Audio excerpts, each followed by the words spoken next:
Israel America Iran जंग लगातार जारी है और हर गुजरते दिन के साथ यह जंग और तेजी इस जंग में आती जा रही है।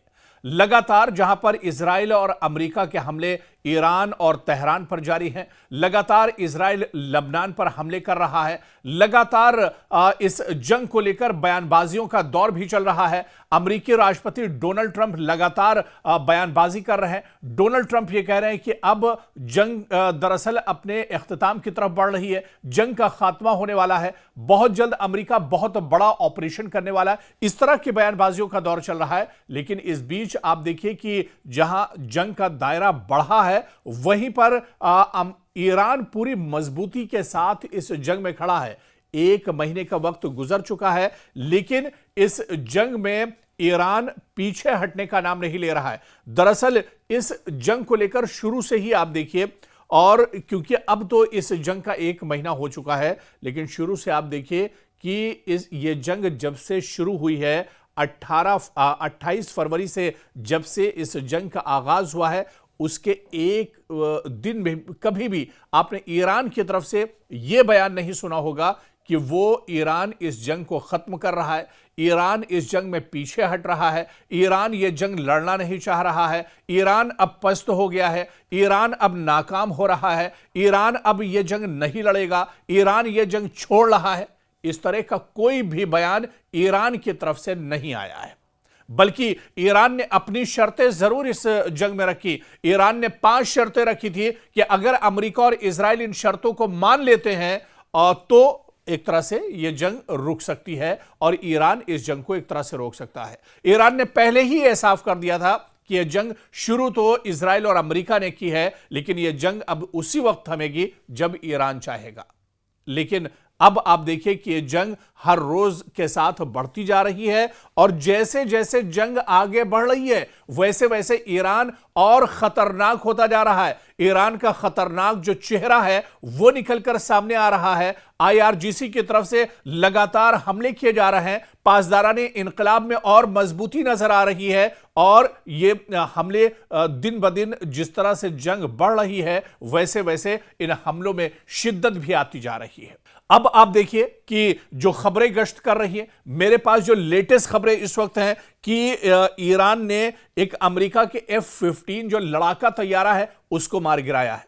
इसकी जो तस्दीक है वो अमेरिका ने भी की है, ईरान ने भी इसकी तस्दीक की है, और यह कहा जा रहा है कि इस विमान में जो पायलट था उसकी अभी जानकारी नहीं मिल पा रही है कि वो पायलट कहां पर है, क्योंकि जिस वक्त इस विमान को मार गिराया था ईरान ने, उस वक्त ये पायलट दरअसल इजेक्ट हो गया था और ये पैराशूट के जरिए से निकल गया था। लेकिन जमीन पर गिरने के बाद ये पायलट कहां गया, कहां पर छुपा हुआ है, ये मर चुका है या जिंदा है, अभी इसकी तलाश लगातार एक तरह से की जा रही है। और एक और बड़ी खबर इस बीच आती है कि अमेरिका के एक और विमान को ईरान ने मारने का दावा किया है। ये पहले आपको बता दें कि F-15 जो विमान था उसको गिराने का दावा किया गया ईरान की तरफ से, और उसके बाद अब बड़ी खबर आ रही है कि एक E-10 जो विमान है उसको भी मार गिराने का ईरान ने बड़ा दावा यहां पर किया है। तो क्योंकि लगातार एयर स्ट्राइक अमेरिका और इजराइल की तरफ से की जा रही है, और इस एयर स्ट्राइक में जो लड़ाकू विमान इस्तेमाल किए जा रहे हैं उन्हें भी ईरान लगातार मार गिराने का दावा कर रहा है। सिर्फ दावा ही ईरान की तरफ से नहीं किया जा रहा है, बल्कि यह सच्चाई है जिस तरह से तमाम चीजें निकलकर सामने आ रही हैं, और ईरान बाकायदा सारे सबूत के साथ जो हमले हो रहे हैं या जिस तरह से अमेरिका के जहाजों को तबाह कर रहा है, अमेरिका के जो लड़ाके तैयार हैं उन्हें जिस तरह से ईरान तबाह कर रहा है, ईरान बाकायदा उसके सबूत भी दुनिया के सामने रख रहा है।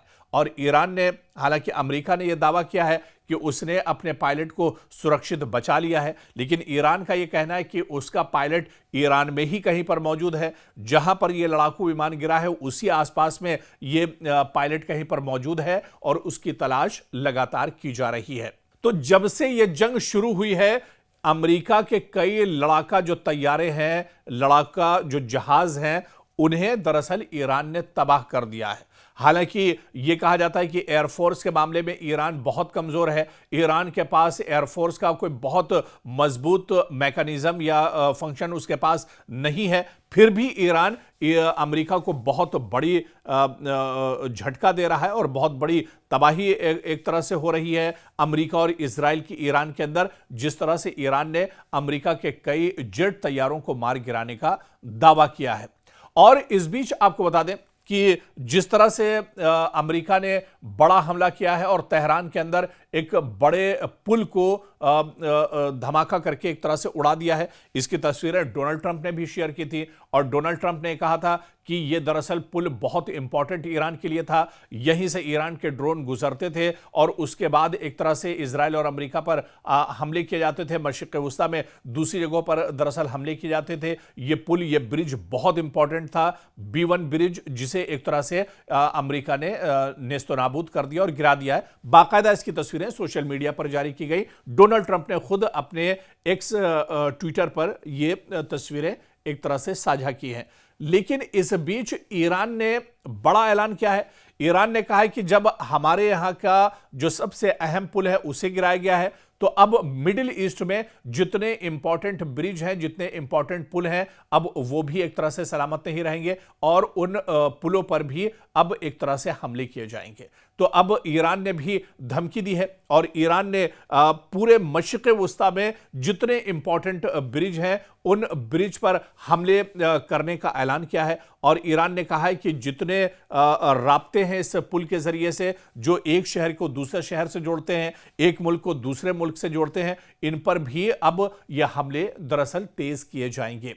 और इस बीच आप देखिए कि मशरिक़ वस्ता में जहां जहां पर, मिडिल ईस्ट में जहां जहां पर अमेरिका का इंफ्रास्ट्रक्चर है, अमेरिका की तंसीबात है, अमेरिका के एयरबेस है, उन्हें लगातार ईरान हमला कर रहा है। ईरान लगातार यहां पर अमेरिका की कमर तोड़ने की कोशिश कर रहा है। बल्कि यह कहा जाए कि पूरे मशरिक़ वस्ता में जहां जहां अमेरिका के एयरबेस हैं, इन तकरीबन तमाम एयरबेस को ईरान ने नेस्तनाबूद कर दिया है और नाकारा बना दिया है। यहां से कोई ऑपरेशन अमेरिका अंजाम नहीं दे पा रहा है। अमेरिकी जो एयरफोर्स है वो यहां से कोई एक तरह से ऑपरेशन अंजाम नहीं दे पा रही है। और इसके अलावा जिस तरह से ईरान ने पहले कहा था कि अलग अलग होटलों में जहां पर अमेरिकी सिक्योरिटी फोर्स के जवानों को छुपाया गया है या उन्हें रखा गया है, उन होटलों को भी ईरान की तरफ से निशाना बनाया जाएगा मशरिक़ वस्ता के अंदर, क्योंकि इन होटलों में अमेरिका का बहुत बड़ा अमला और अमेरिका के सिक्योरिटी फोर्स के जवान दरअसल पनाह लिए हुए हैं। इस वजह से अब इन होटलों को भी निशाना बनाया जाएगा। पिछले दिनों जिस तरह से तेहरान के अंदर इमाम हुसैन यूनिवर्सिटी या दूसरी जो यूनिवर्सिटी है उन पर अमेरिका और इजराइल ने हमला किया, उसके जवाब में मशरिक़ वस्ता में जहां जहां पर अमेरिका और इजराइल की यूनिवर्सिटी है या अमेरिका और इजराइल की यूनिवर्सिटियों के जो ब्रांचेस हैं वहां पर ईरान ने हमले किए और उन्हें एक तरह से तबाह बर्बाद करने का ईरान ने ऐलान किया था। क्योंकि ईरान की दरअसल इस जंग में शुरू से जो नीति है, जो पॉलिसी है, उसका लड़ाई करने का जो अंदाज है वो दरअसल बिल्कुल अलग है। क्योंकि ईरान ने पहले ही कहा था कि वो दरअसल इस जंग में पहल नहीं करेगा। इस जंग की शुरुआत भी ईरान ने नहीं की है। और आप देखिए कि अमेरिका और इजराइल ईरान के अंदर जिन जिन इंफ्रास्ट्रक्चर को तबाह कर रहे हैं, जहां जहां निशाने लगा रहे हैं, ईरान ठीक उसी तरह से पलटवार कर रहा है। यानी ईरान ईंट का जवाब पत्थर से अमेरिका और इजराइल को दे रहा है। जहां पर अमेरिका और इजराइल ने यूनिवर्सिटी को निशाना बनाया ईरान के अंदर, ईरान ने पलटवार किया और पूरे मशरिक़ वस्ता में जहां जहां बड़ी यूनिवर्सिटी थी और जो अमेरिका और इजराइल के ब्रांचेस थी, जो उसके इंस्टीट्यूट्स थे, उनको दरअसल निशाना बनाया गया। जब ईरान के अंदर अमेरिका और इजराइल ने जो बड़ी रिफाइनरी है तेहरान के अंदर, ऑयल रिफाइनरी, ऑयल और गैस की, उसे निशाना बनाया, तो उसके बाद ईरान ने पलटवार किया और हैफा के अंदर जो सबसे बड़ी इजराइल की रिफाइनरी है उस पर एक तरह से ईरान ने हमला कर दिया। इसी तरह से जितने भी जिस तरह से अमेरिका और इजराइल हमले कर रहे हैं, उसी तरह से ईरान एक तरह से जवाब दे रहा है। तो कुल मिलाकर आप देखिए कि ईरान दरअसल इस जंग में कहीं भी पहल नहीं कर रहा है और जिस तरह से इस जंग को लेकर यह कहा जा रहा था कि यह जंग ज्यादा नहीं चलेगी, अब तो जो खबरें दरअसल मैं देख पा रहा हूं, इन खबरों को लेकर दरअसल चौंकाने वाली खबरें अब निकलकर सामने आ रही हैं। जिस तरह से डोनाल्ड ट्रंप पहले ये कह रहे थे कि यह जंग हफ्ते 2 हफ्ते में खत्म हो जाएगी, 4-5 दिनों में यह जंग खत्म हो जाएगी, रिजीम एक तरह से चेंज हो जाएगा, जो सत्ता और इख्तिदार है वो एक तरह से चेंज हो जाएगी ईरान के अंदर। लेकिन आप देखिए कि अब अमेरिका के अंदर दरअसल सत्ता चेंज होने और इख्तिदार चेंज होने और रिजीम चेंज होने का खतरा डोनाल्ड ट्रंप पर एक तरह से मंडरा रहा है। और पूरे अमेरिका में आप देखिए कि लाखों लोग सड़कों पर उतरे हुए हैं। नो किंग्स जो रैली है वो लगातार की जा रही है। डोनाल्ड ट्रंप पर एक तरह से दबाव बढ़ता जा रहा है। कुछ ऐसी ही तस्वीरें इजराइल के अंदर की भी हैं, जहां पर नेतन्याहू के खिलाफ लगातार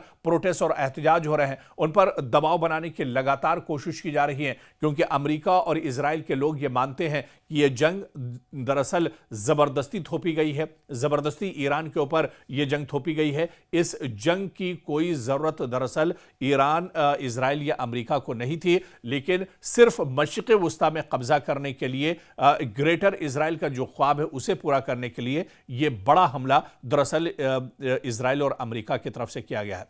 और इस बीच सिर्फ ईरान की ही नहीं, बल्कि अब लबनान में आप आइए, लबनान में जबरदस्त लड़ाई चल रही है। लबनान में जबरदस्त जमीनी लड़ाई दरअसल यहां पर शुरू हो गई है। लबनान में लगातार हमले किए जा रहे हैं। इजराइल तकरीबन जो साउथ का जो इलाका है, जुनूब लबनान का जो इलाका है, उसमें बड़े पैमाने पर हमले कर रहा है। बड़े पैमाने पर इजराइल का कहना है कि जो हिजबुल्लाह के मुजाहिदीन हैं उनको एक तरह से इजराइल शहीद कर रहा है। लेकिन इस बीच जो खबरें निकल कर आ रही हैं वो ये बताती हैं कि हिजबुल्लाह भी पूरी ताकत के साथ इजराइल के अंदर लड़ रहा है और इजराइल के अंदर इजराइल के और आईडीएफ के कई जवानों को हिजबुल्लाह ने एक तरह से बंधक बना लिया है, उनका अगवा कर लिया है। कई जो आईडीएफ के जवान हैं वो अभी तक एक तरह से मारे जा चुके हैं। और पिछले दिनों जिस तरह से हिजबुल्लाह के मुजाहिदीन ने दावा किया था कि तकरीबन 100 मरकावा जो टैंक हैं इजराइल के, उन्हें अभी तक जब से जंग शुरू हुई है उन्हें हिजबुल्लाह के मुजाहिदीन ने एक तरह से तबाह बर्बाद किया है और उन्हें एक तरह से खत्म कर दिया है। तो लबनान में भी जंग बड़े पैमाने पर चल रही है। लबनान में भी जंग का दायरा लगातार बढ़ता जा रहा है। एक बड़े हिस्से पर इजराइल जरूर कब्जा कर चुका है और यहां पर जो हिजबुल्लाह के लड़ाके या हिजबुल्लाह के जो मुजाहिदीन हैं बड़े पैमाने पर यहां पर शहीद किए गए हैं। लेकिन हिजबुल्लाह हार मानने वाला नहीं है और हिजबुल्लाह एक लंबे जमाने से यहां पर इजराइल के साथ लड़ता चला आया है। आप 15-20 साल पहले भी अगर इजराइल और हिजबुल्लाह के दरमियान का जो तनाव और कशीदगी, जो लड़ाई रही है, उसे आप उठाकर देखिए तो हिजबुल्लाह तो यहां पर 20 साल से इसी तरह से लड़ता रहा है। और जो इजराइल की तरफ से दावे किए जा रहे हैं, जानकार ये कहते हैं कि इन दावों में दरअसल दम नहीं है। इजराइल लगातार प्रोपेगेंडा कर रहा है, बल्कि हिजबुल्लाह की तरफ से बहुत मजबूती के साथ इस पूरे इलाके में एक तरह से हमले किए जा रहे हैं। बल्कि एक खबर तो यह भी आई थी कि इजराइल के अंदर जो सरहदी इलाके इजराइल के हैं वहां पर भी अब एक तरह से हिजबुल्लाह ने अपने हमले और तेज कर दिए हैं।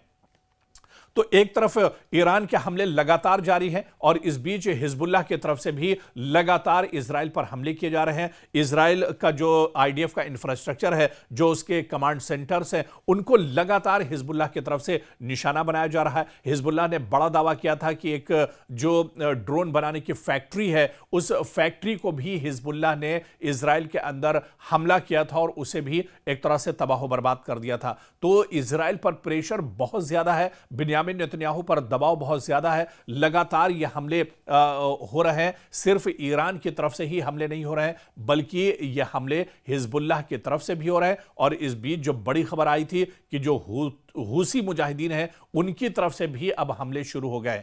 हूसी मुजाहिदीन भी अब तल अवीव को निशाना बना रहे हैं। हूसी मुजाहिदीन भी लगातार अब एक तरह से इजराइल पर हमले कर रहे हैं। तो इजराइल दरअसल कई तरफ से फंसा हुआ है और जो प्रॉक्सी ग्रुप्स हैं ईरान के, वो भी अब एक तरह से एक्टिव होते हुए नजर आ रहे हैं। एक तरफ हमास का ग्रुप, हमास के जो मुजाहिदीन हैं वो लगातार गजा और इजराइल पर हमले कर रहे हैं, गजा पर उनकी निगाहें लगातार टिकी हुई हैं।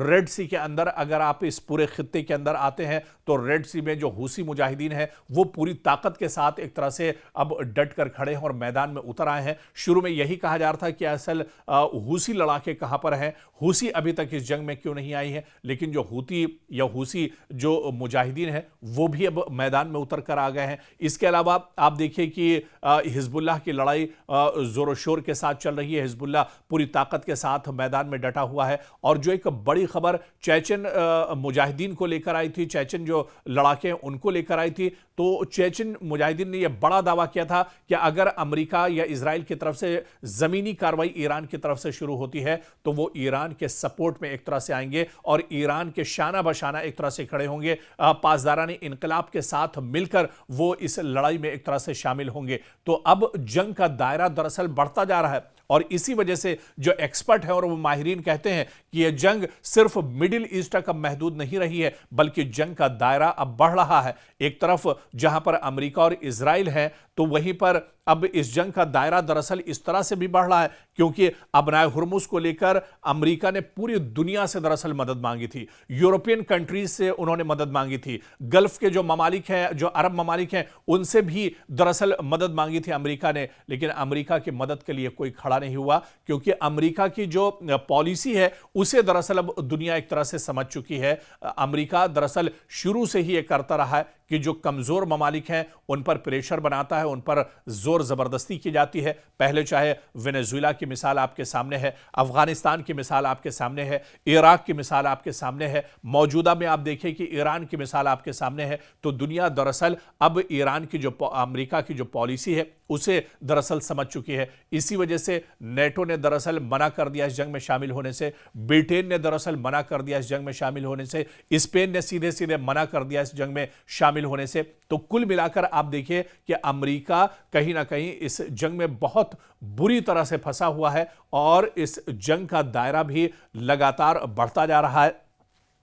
हालांकि रूस और चीन जो दुनिया की बड़ी ताकतें हैं ये कोशिश कर रही कि जंग रुकनी चाहिए क्योंकि स्ट्रेट ऑफ हुर्मुज या अबनाए हुर्मुज पर जिस तरह से ईरान ने बहुत सख्त पहरा लगाया हुआ है, इसके बाद पूरी दुनिया में ऑयल गैस एनर्जी को लेकर एक बहुत बड़ी किल्लत महसूस की जा रही है और पूरी दुनिया पर इसके असरात एक तरह से देखे जा रहे हैं। और इसी तरह से ईरान ने कहा था कि अगर जंग का दायरा बढ़ता है तो बाब मंदब जो है, जो अबनाए हुर्मुज की तरह ही एक समुद्री रास्ता है, उसे भी एक तरह से बंद कर दिया जाएगा। इसी तरह से हूसी जो लड़ाके हैं उन्होंने कहा था कि रेड सी को हम पूरी तरह से बंद कर देंगे, बल्कि जो हूसी लड़ाके उन्होंने कहा था कि दुनिया का जो सबसे बड़ा इंटरनेट का सिस्टम जो जेरे समंदर है, समंदर के नीचे है, जमीन के नीचे है, उसको भी एक तरह से डिस्कनेक्ट कर दिया जाएगा। तो पूरी दुनिया में इंटरनेट सप्लाई को लेकर एक तरह से कोहराम मच सकता है।